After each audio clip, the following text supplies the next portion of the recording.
What's up everybody, Avian here. So I wanted to talk to you about Alistar. Now this is not a champion guide, but stick with me and let's talk about him for a few minutes. Before we start, I hope you've all had a good week, and if any of you have any tales to tell me about the games with Bard since I released the guide last week, let me know in the comments below. Now this game I want to talk to you for my reasoning for the first several minutes of the game. I hope that some of the Alistar professionals can give me some tips, but let's help you guys as well. So if I'm going to invade, I'll take Q. It's better for me to do this because I can knock up more than one enemy, up to 5, or I can get people wandering into brushes like this. Now I don't Q straight away. That's because if I did that, Janna would have time to think in the air, she might not die, she could flash, she could escape.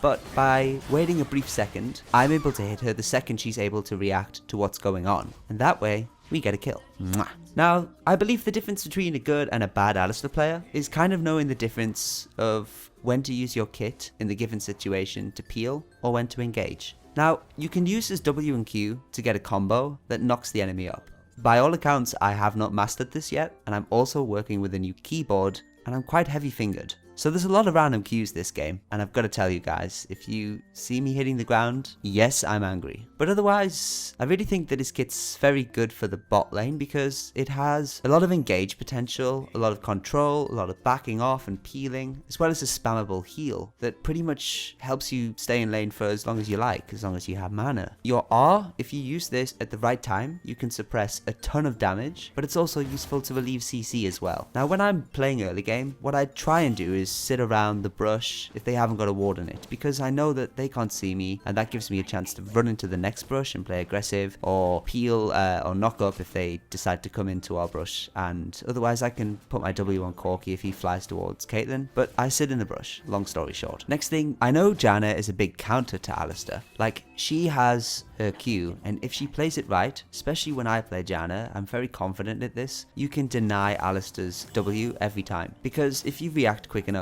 it's going to knock you up, and you can't follow up with your Q. So what I try and do is take E at level 2, keep the level of Caitlyn's life up, and keep her sustained, and that way we can just have a farming lane.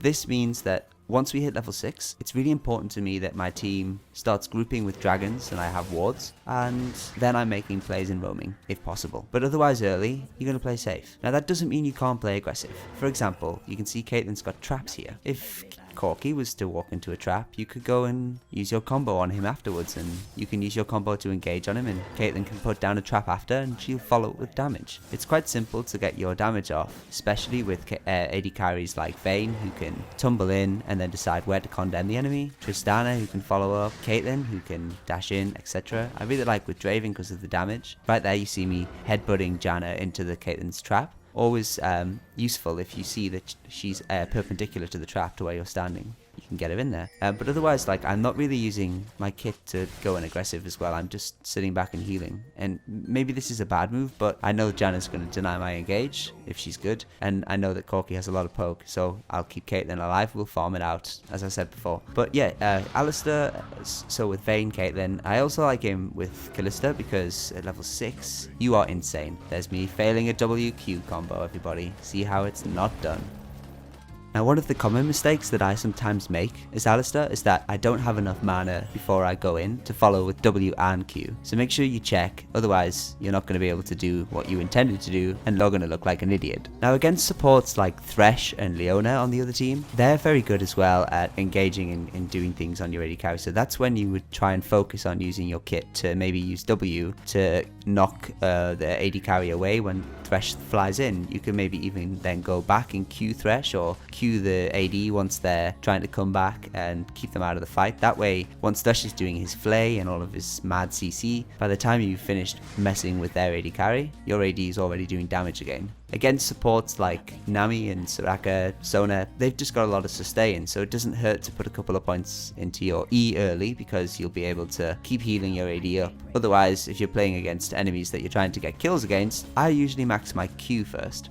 So right here we're playing aggressive, we're going in, we're pushing, and a Mumu appears. Now that's a mistake on my part because I didn't have any mana to do anything, but I was able to zone out Janna who had no mana, and Corki who had enough to fly. On the way out from that fight, deciding that I've messed up, I definitely need to get back. I don't want to burn a summon a spell, so let's move now. I think, okay, I've got enough mana coming up. Let's queue the enemies and help my AD escape. Now at this point, it leaves us at a big disadvantage because Caitlyn's low, which means that she could easily be zoned out of CS, which is frustrating. But I do have mana regenerating very slowly that will tip her slightly above Corki and Janna. But then, whilst I go to ward, a Mumu comes back into lane. So now, instead of Caitlyn going B, we're having to fight with her low life. And I'm thinking, okay, well, what can I do about this? I don't think that she's going to die because I have exhaust, I have heal. So I keep spamming out my heal for her in the hope that she's going to go B with some crazy item in a moment. Then I saw Corki and Janna backing. They're going SS. It's not bad to don't run out of range of the XP if the minions in lane, but you could check their tower if it is within range. Still get the XP, see if they're backing, and if they are, try and interrupt it, because at the end of the day, this stops them. You're going to be able to go B. They've got to stay for more minions, otherwise the minions are going to be lost to the turret. So,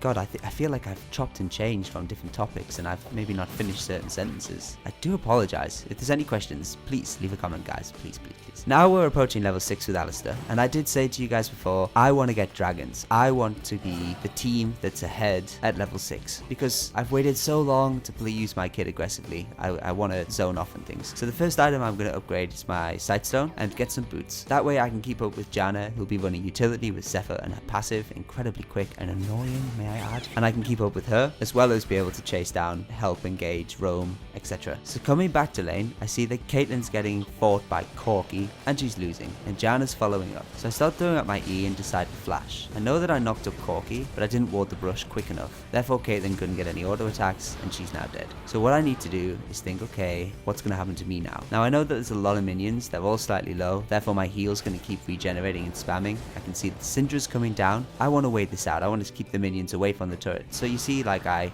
run back enough for the minions to come to the turret, but not die to the turret. At this point, I am able to go aggressive with Syndra, knock up Janna, and unfortunately he tries to come in, but he misses his bandage toss, and everything's a happy ending. But it's not, because I'm still level 6, and I haven't got a dragon number 1 next to my banner. It seems kind of impatient. It's not in a sense, because I haven't even been to Ward Dragon yet. It's in my mind, but I'm not forcing it. And you guys should do that as well when you're in game, because it will help you get more objectives. And when you get more objectives, you get ahead. And when you get ahead, you guessed it, you win.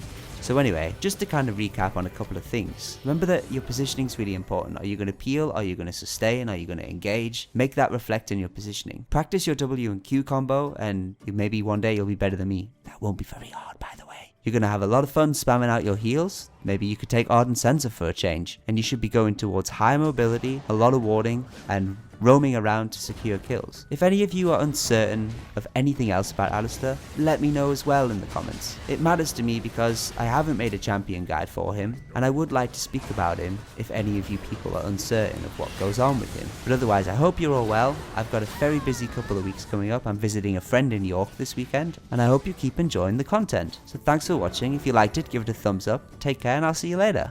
Bye!